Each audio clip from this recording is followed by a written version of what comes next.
আরেকজন দিয়েছে আরবিতে। ইংরেজিতে যে যিনি দিলেন ওনার বক্তব্য মোটামুটি খুব সুন্দর ভাষায় উনি বক্তব্য রেখেছেন। আমি তো বুঝেছি, কিন্তু আমার মাঝে এতজন যে আছে তারা কয়জনই বা এই ইংরেজি বক্তব্য শুনেছে। আজকে যদি সেই ইংরেজি বক্তব্যটা বাংলায় অনুবাদ করে আপনাদের সম্মুখে তুলে ধরত, আপনারাও সেই বক্তব্য থেকে অনেক কিছু শিখতে পারবেন। সুযোগ পেলেন কি বলা হয়েছে, কথাগুলো কিন্তু খুবই মূল্যবান।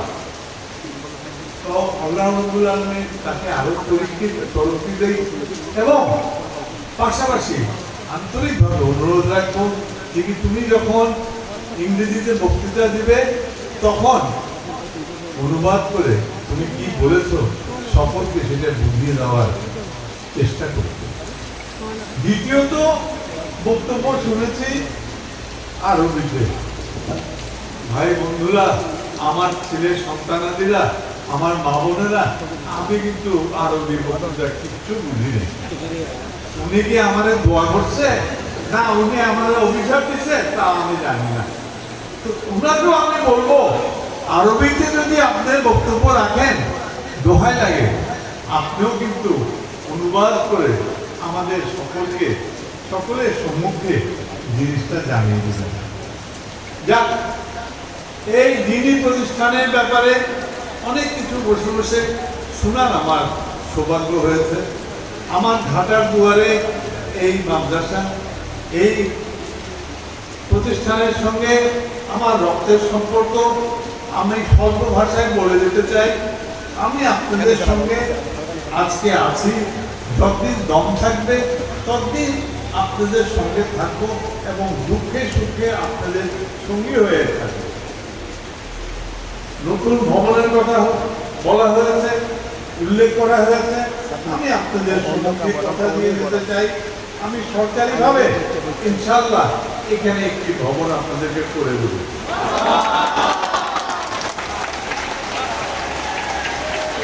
এখন তালি দিয়ে এখনো আপনার করছে আল্লাহ যদি করে যেদিন না গর্জুম, যেদিন না ফাউন্ডেশন দিও, এই দিন না ওরা দেখবো না আইয়ারা তালি দিও। এখন দোয়া গর্জুম আনিতে এই দোয়াটা আপনারা করবেন। ঠিক আপনাদেরকে কথা দিয়েছি, আপনাদেরকে প্রতিশ্রুতি দিয়েছি, ইনশাআল্লাহ যদি আনতে পারি তখনই আপনাদের কৃতিত্ব, তখনই আপনাদের সন্তানের, আপনাদের ভাইয়ের, আপনাদের প্রতিনিধির কৃতিত্ব সেদিনই হবে। আর আমি বক্তব্য দীর্ঘায়িত করব না, শুধু বলে যাব আমি আপনাদের থেকে বিচ্ছিন্ন কোনো ব্যক্তি নয়।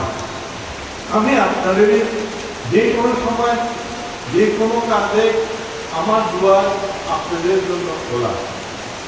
পাশাপাশি আমি ব্যক্তিগতভাবে কৃতজ্ঞতা জ্ঞাপন করতে চাই আজকে যারা এখানে গভর্নিং বডির সদস্য আছে, তারা যে পরিশ্রম, তারা যে সময় দিয়ে এই প্রতিষ্ঠানদেরকে সুন্দর করে ধরে রেখেছে, এটা কিন্তু উল্লেখযোগ্য দিক।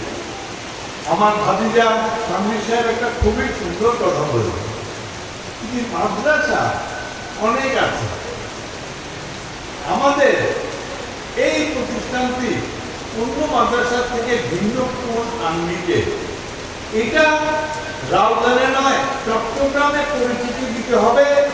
একটি মাদ্রাসা ফাতেমা খাতুন মাদ্রাসা অন্য মাদ্রাসার থেকে অবশ্যই ভিন্ন। এই জিনিসটা আপনাদের কাছে প্রচারের মাধ্যমে, আপনাদের কাছে মুখের কথার মাধ্যমে প্রচার করতে হবে যে আমরা ভিন্ন। আমাদের এখানে নকল হয় না, আমাদের এখানে আমরা সুশিক্ষিত করার জন্য সকল শক্তি নিয়োগ করি এবং প্রতিযোগিতামূলকভাবে আমাদের ছাত্রছাত্রীরা তারা গড়ে ওঠে। এই জিনিসটা দুয়ারে দুয়ারে পৌঁছে দিতে হবে। এর জন্য আমার সাহায্য সহযোগিতা দরকার, আমি প্রস্তুত। 10টা মাদ্রাসা আছে, 100টা মাদ্রাসা আছে রাউজানে এবং চট্টগ্রামে এক প্রান্ত আরেক প্রান্তে হাজারো মাদ্রাসা আছে।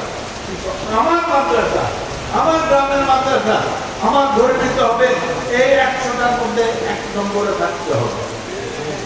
এই মনোভাব, এই মনোবৃত্তি আপনাদের মধ্যে গড়ে তুলতে হবে।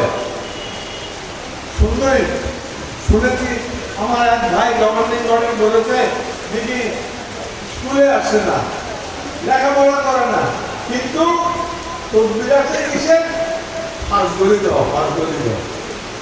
উনি বলেছেন কি এই তসবির আমরা শুনব না।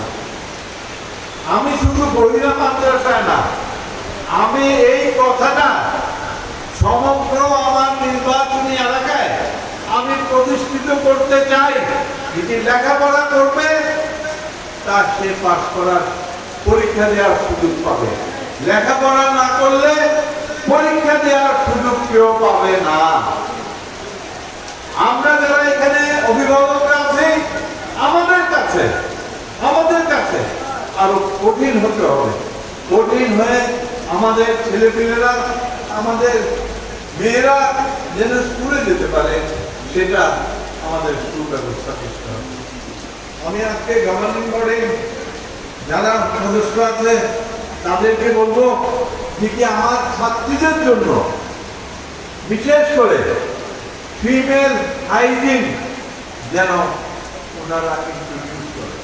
ফিমেল হাইজিন বলে আমার বাবুরা ভালো করে বুঝেন, এই জিনিসটা অবশ্যই প্রত্যেকটা স্কুলে এই ফিমেল হাইজিনের সুব্যবস্থা করতেই হবে। এখানে এই যুগে লজ্জার কিছু নাই, বাড়িতে ফিরে যাওয়ার কোনো কারণ নেই। আমার শিক্ষার্থীরা, আমার যারা শিক্ষক, তারাই এই ফেসিলিটিটা ফিমেল হাইজিনের দিকে যেন অবশ্যই মনোযোগ দেয়। আর দীর্ঘায়িত করবো না, অনেক কিছু বলে ফেলেছি স্বল্প সময়ের মধ্যে।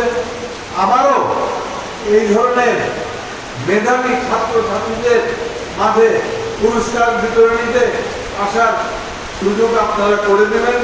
তবে যারা পুরস্কৃত হচ্ছেন তারা তো অবশ্যই স্বীকৃতি পেয়েছেন, আর যারা পুরস্কৃত হননি তাদের জন্য বলবো আগামী দিন আপনারাও পুরস্কৃত হওয়ার জন্য প্রচেষ্টা চালিয়ে যাবেন। সকলকে ধন্যবাদ। দোয়া রাখবেন। আসসালামু আলাইকুম ওয়া রাহমাতুল্লাহি ওয়া বারাকাতুহু।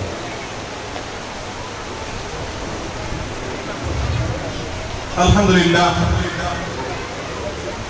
সম্মানিত প্রধান অতিথি অত্যন্ত সুন্দর সাগর্ব বক্তব্য আমরা শুনলাম। তিনি আমাদের